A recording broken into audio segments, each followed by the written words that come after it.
Hello viewers, আশা করি তোমরা সবাই ভালো আছো। আজকে একটা অন্যরকম টপিকের উপর আলোচনা করতে চাইছি, সেটা হচ্ছে ফেলিওর। অনেকেই তোমরা এই টার্মটার সাথে পরিচিত, ভীষণভাবে পরিচিত।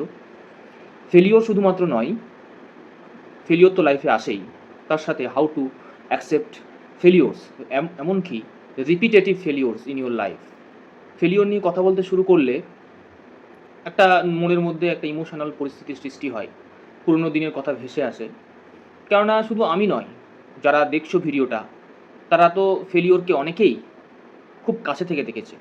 আমিও দেখেছি, যারা লাইফে মিনিমাম একবার, এবং শুধুমাত্র ফেলিওর তো শুধু একবার হয় না। আমি শুধু একাডেমিক লাইফের উপর হয়তো আজকে কথা বলবো, কিন্তু শুধুমাত্র একাডেমিক লাইফে তো ফেলিওর হয় না, লাইফে বিভিন্ন ধরনের ফেলিওর হতে পারে। যারা ফেলিওরকে খুব কাছাকাছি থেকে দেখেছো বা ফেস করেছো, আশা করি ভিডিওটা তাদেরকে ভালো লাগবে, এবং ভবিষ্যৎ জীবনকে আরও কীভাবে মজবুতভাবে গড়া যায়, আশা করি ভিডিওটা তোমার জন্য কাজে লাগবে। তো লাইফে ডিফারেন্ট টাইপ অফ ফেলিওর আসতে পারে, এবং শুধুমাত্র ফেলিওর তো নয়, ফেলিওরকে তোমাকে কীভাবে কোপ আপ করা এবং একের পর এক ফেলিওরকে ওভারকাম করে জীবনে এগিয়ে যাওয়া। ফেলিওরকে ওভারকাম করা এবং বারবার উঠে দাঁড়ানো, সেটা সত্যি একটা সৌভাগ্যবানের দ্বারাই সম্ভব। সৌভাগ্যবান কেন বলছি? ফেলিওরকে বারবার লাইফে আসা কি খুব ভালো জিনিস? ভালো জিনিস সেই অর্থে বলছি না, কিন্তু তুমি ফেলিওর দেখার পর ফেলিওরকে সহ্য করে জীবনকে অন্যভাবে দেখতে শিখেছো বলেই তো উঠছো বারবার, ধাক্কা খেয়ে বারবার উঠছো এবং আবার এগিয়ে যাচ্ছ। একটা ছোট্ট এক্সাম্পল দিই। আমি যেহেতু 11-12কে পড়াতাম, তো তুমি তোমার এন্ট্রান্স এক্সাম যেই মেন্স ধরো বা নিট ধরো বা ওয়েস্ট বেঙ্গল জয়েন্ট ধরো, এখানে তুমি ধরো দুবার দিলে, দুবার কোনো মাইনর মিস্টেক, সিলি মিস্টেক তো মানুষ করেই থাকে। জেনারেলি 99% কেসে সিলি মিস্টেক হয়েই থাকে। তো তুমি যে মিস্টেকটা করলে, সবাই 100% এখানে স্বীকার করতে বাধ্য হবে যে সেই মিস্টেকটা থেকে যে শিক্ষাটা তুমি পাবে পরীক্ষা হল থেকে ফিরে এসে, সেই শিক্ষাটা এবং তার রিলেটেড যত কনসেপ্ট, সেটা কিন্তু তুমি লাইফেও ভুলবে না। This is called permanent memory. তুমি আঘাত পেলে আঘাত থেকে শেখা। তো একের পর এক আঘাত আসতে থাকে, সেই আঘাত লেগে মানুষ আবার উঠে দাঁড়ায়, কেউ হয়তো পিছিয়ে পড়ে। তো জীবনটাই তো এটা, জীবনটা তো সুখের জায়গা নয়। অনেকে বলবে, স্যার ফেলিওর নিয়ে এত আলোচনা করছি, তাহলে সাকসেস পাচ্ছি না, ফেলিওরের মধ্যে গ্লোরিটা কোথায় আছে? এটাই জীবন। জীবনের যে যত বেশি কঠোরতার মুখোমুখি হবে, সেই হচ্ছে অ্যাকচুয়ালি জীবনকে স্মুথলি সামনের দিকে এগিয়ে নিয়ে যেতে পারবে। হয়তো তুমি ভাবতে পারো যে ছেলেটা খুব লাকি, বা প্রথম থেকে পড়াশোনা হয়তো প্রিভিলেজ পেয়েছে, সে ফার্স্ট চান্সে খুব আর্লি এজে সাকসেস পেলো, কিন্তু সে যে পরবর্তী জীবনে ডিফারেন্ট টাইপ অফ চ্যালেঞ্জ আসতে পারে। সে হয়তো জীবনের কঠোরতাটাকে ফেস করেনি, ওই জন্য পরবর্তীতে হয়তো কিন্তু তার ডিফারেন্ট টাইপ অফ ফেলিওর আসতে পারে। আমি খারাপ চাইছি না, কিন্তু যেহেতু সে কঠোরতার মুখোমুখি হয়নি, সে কিন্তু ডিফারেন্ট টাইপ অফ ফেলিওরের মুখোমুখি হতে পারে। তো তুমি হয়তো আর্লি এজে বেশি ফেলিওরের মুখোমুখি হচ্ছ, দুঃখ পাচ্ছ, ভেঙে পড়তে পারে অনেকে। অনেকে আবার পথ থেকে বেরিয়ে আসছে, অন্য পথ দেখে নিচ্ছে, সেটা ভালো জিনিস, অন্য পথ দেখে নিলে ভালো, কিন্তু ভেঙে পড়লে হবে না। ফেলিওরের মধ্যে গ্লোরি সেটাই যে আমি ফেলিওর থেকে শিখে আবার এগিয়ে চলেছি, এটাই হচ্ছে গ্লোরি। কিন্তু কেউ যদি ফেলিওরের মুখোমুখি হয়ে ভেঙে পড়ে, আমার আর কোনো রাস্তা নেই, আমার জীবনে বেঁচে থেকে কী লাভ? আমি তো এটার জন্যই সারা জীবন ঠিকমতো কোনো আনন্দ করিনি, উপভোগ করিনি। বন্ধুবান্ধব কত ঘুরেছে, খেলেছে, সিনেমা দেখেছে, বিকেলে বেশিরভাগ দিনই বেরিয়ে যেত হোস্টেল থেকে, আমি পড়তাম, অনেক কিছু স্যাক্রিফাইস করেছি। ক্লাস 10-এর পরে বেশি তেমন টাইম ওয়েস্ট করিনি। আবার 11-এর পড়া পড়তে শুরু করেছি। 11-এর এক্সামের শেষে আবার আমি পড়তে শুরু করে দিয়েছি, যাতে করে আমি আর্লি স্টেজে আমি খুব তাড়াতাড়ি আমি একটা ভালো কিছু করতে পারি, বাবা মার মুখ উজ্জ্বল করতে পারি, বা নিজের লাইফের জন্য ভালো কিছু করতে পারি। কিন্তু সেসব দিয়ে পেলাম না। এটা অনেকে কোপ আপ করতে পারে না। আমিও আর্লি স্টেজে ফেলিওরের মুখোমুখি হয়েছি, খুব কষ্ট পেয়েছি, দুঃখ পেয়েছি। সেভাবে আমার সেরকম হয়তো গাইডেন্স বা সেরকম মানসিকতা স্ট্রং তখন ছিল না। কিন্তু একটা প্লাস পয়েন্ট ছিল যে আমি কিন্তু আবার ঘুরে দাঁড়িয়েছি। টাইম বেশি নষ্ট করিনি। মন খারাপ হয়েছে, কিন্তু জীবনটাকে পজিটিভলি দেখেছি, এবং পজিটিভলি দেখার জন্যই কিছুটা হয়তো লাইফে অ্যাচিভ করেছি। জীবনে অ্যাবসোলিউট সাকসেস বলে কিছু হয় না। কিছুটা অ্যাচিভ করেছি, আরও অনেক কিছু লাইফে অ্যাচিভ করা যেতে পারে। এবং যে যেভাবে লাইফটাকে ভাবে, একটা কিছু করার পর একটা ব্যক্তি বা একটা ছেলে, একটা মেয়ে আরও অনেক কিছুই করতে পারে। সাকসেসের অ্যাবসলিউট ডেফিনেশন কিছু হয় না।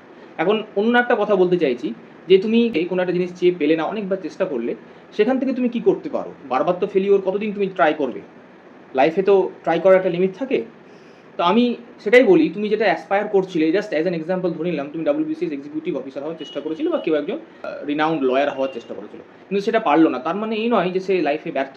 তার বন্ধু বা বান্ধবী হয়তো পেলো, এবং সে 2 বছর 5 বছর পর হয়তো তাকে সেই সাকসেসের চরম চূড়ায় উঠতে দেখলো, মন খারাপ করতে পারে, কিন্তু সে যে গ্ল্যামারটা বা সোসাইটির মুখে একটা ভালো, সোসাইটির কাছে একটা ভালো জায়গায় গিয়ে দাঁড়ালো, ভালো একটা ইনকাম, সম্মান সমস্ত কিছু পাচ্ছে, তার মানে এই নয় যে তার লাইফে প্রবলেম নেই।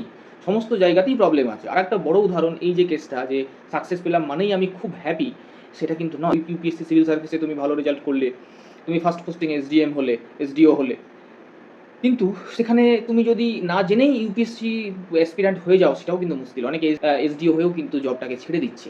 কারণ তুমি কি চাইছো সেটা কিন্তু অনেকে না ভেবেই দুঃখ পায়। একটা জিনিস আমি চাই, হয়তো সম্মান চাই, শান্তি চাই, ফিক্সড ইনকাম চাই, সেটা তো এসডিএম হলে হবে না। এসডিএম একটা দায়িত্বের কাজ, একটা চাপের কাজ। হয়তো রাতে ঠিকমতো ঘুম কোনো দিন হলো না। তো আমি ডিসকারেজ কিছুই করছি না। বিভিন্ন প্রফেশনে যেগুলো গ্ল্যামারাস মনে হতে পারে, সেগুলো কিন্তু তোমার বিভিন্ন টাইপের চ্যালেঞ্জেস থাকে। এখন যে পেলো না, সে তাহলে কি করবে? এই গল্পটা কেন বললাম? এই জন্যই বললাম, সে যেন নিজেকে হীনমন্য মনে না করে। অন্য কিছু দেখলো, তুমি সাবজেক্ট ভালো জানো, তুমি অন্য কেউ যারা যেই পেলো না, সে সাবজেক্টের উপর ভালো কিছু ভালো করুক, আয়ত্ত আনুক, সাবজেক্টের প্রতি যাতে তার ভালোবাসা থাকে। আমি যেই হলো না, মেডিকেল হলো না, মানে এই নয় যে আমি সাবজেক্টটাও ভালোভাবে পড়বো না। তুমি যখন পাথ চেঞ্জ করো, তুমি অন্য পাথ গ্রহণ করো, কিন্তু সেইখানেও কিন্তু তুমি ভালো করার চেষ্টা করো। তোমাকে আমি কখনোই বলছি না যে টপ জায়গায় যেতে হবে। তুমি ধরো বায়োলজি নিয়ে, বোটানি নিয়ে পড়ছো, বা তুমি ফিজিক্স নিয়ে পড়ছো, ম্যাথ নিয়ে পড়ছো, সেটাকে ভালোভাবে শেখো। তুমি যদি সত্যিকারের শেখো, শিক্ষা কোনো দিন কিন্তু তোমাকে ঠকাবে না। আমি যেমন বললাম, ফেলিওর হয়েছো এবং সেখানে যে সিলি মিস্টেকটা করেছিলে, সেটা কিন্তু তুমি সারা জীবনের জন্য শিখে গেলে, সেটা কিন্তু তুমি ভুলবে না। ঠিক তেমনি তুমি একটা ফেলিওর হলে কোনো একটা জায়গা থেকে, সেখান থেকে ঘুরে তুমি অন্য রাস্তা নিলে, এবং সেই রাস্তাতে যদি স্ট্রেংথ, তোমার ম্যাক্সিমাম স্ট্রেংথ লাগাতে পারো, তাহলে কিন্তু তোমার ফেলিওরটাকে অ্যাজ এ গ্লোরি বলা যেতে পারে।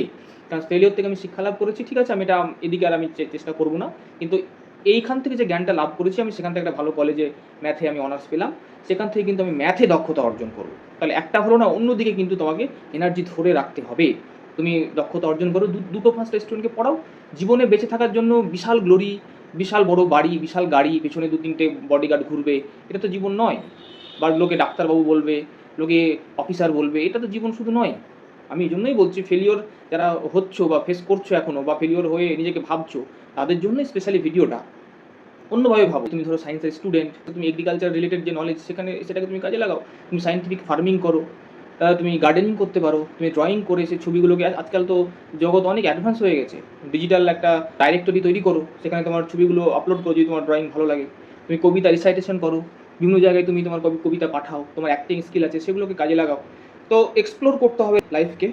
তোমার সাবজেক্ট ভালো লাগে, তুমি পড়াও, কাছাকাছি 2-5টা ছেলেকেই পড়াও না, তাতে তোমার স্যাটিসফ্যাকশান আসবে এবং নিজেকে হীনমন্য বলে মনে হবে না।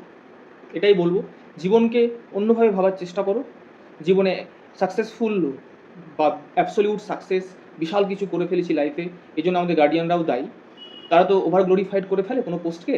তো আমি যেটা বলবো তোমাদেরকে, আমি যেহেতু ফিল্ডে আছি, জীবনে সুপার সাকসেস বলে কিছু হয় না। তুমি চেষ্টা করবে, অবশ্যই ফাঁকি দেবে না স্টুডেন্ট লাইফে, নিজের সর্বস্বটা দিয়ে চেষ্টা করো, পড়াশোনাটাকে ভালোবেসে পড়ো, যাতে পরে অ্যাটলিস্ট মনে না হয় যে হ্যাঁ, আমি যে যতটা দিয়েছিলাম তার থেকে বেশি দিতে পারতাম। ফেলিওর হওয়ার থেকে এটা কিন্তু সব থেকে কষ্টের। কেউ সব থেকে ভালো পড়ে নিজের সর্বস্বটা দিয়ে যদি না পায়, তাহলে সে বলতে পারে ঠিক আছে, এটা আমার ক্যাপাসিটির মধ্যে ছিল না, এটা সব থেকে বেশি স্যাটিসফ্যাকশন।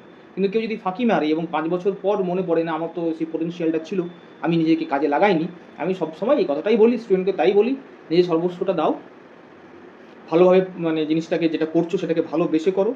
এবং যখন কোনো জিনিস এমনি আমরা এগোচ্ছি, সেই রাস্তাতে যাতে কোনো ডাইভারশন না থাকে, কোনো ডিস্ট্রাকশান মিনিমাইজ করার চেষ্টা করো এবং এগিয়ে যাও। হলো না, চেষ্টা করো, এবং যদি মনে হয় যে না আমি আর করবো না, তাহলে একটা পজিটিভ মাইন্ডসেট নিয়ে অন্যদিকে এগো। ওইটা না হলে আমাদের আরও অনেক রাস্তা খুলে নিতে হবে, এবং সেটাকে কনফিডেন্সের সহিত, হ্যাঁ আমি এটা করছি, সমাজে যে যা বলুক না কেন, আমি যদি নিজে স্যাটিসফাইড থাকি, আমি যদি জীবনটা স্যাটিসফাইড ওয়েতে ছোটো কিছু, অল্প কিছু পেয়ে কাটিয়ে দিতে পারি, তাহলে সেটাই আমার কাছে সাকসেস। সমাজ কি বললো সেটার জন্য কিন্তু নিজের মন খারাপ করা চলবে না।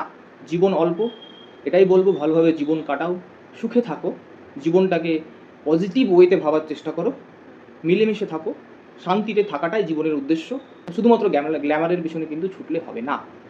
জীবনে শান্তিটাই মেন টার্গেট হওয়া উচিত আমাদের। জীবনে শান্তি পাওয়াটাই কিন্তু আমাদের মেন টার্গেট হওয়া উচিত।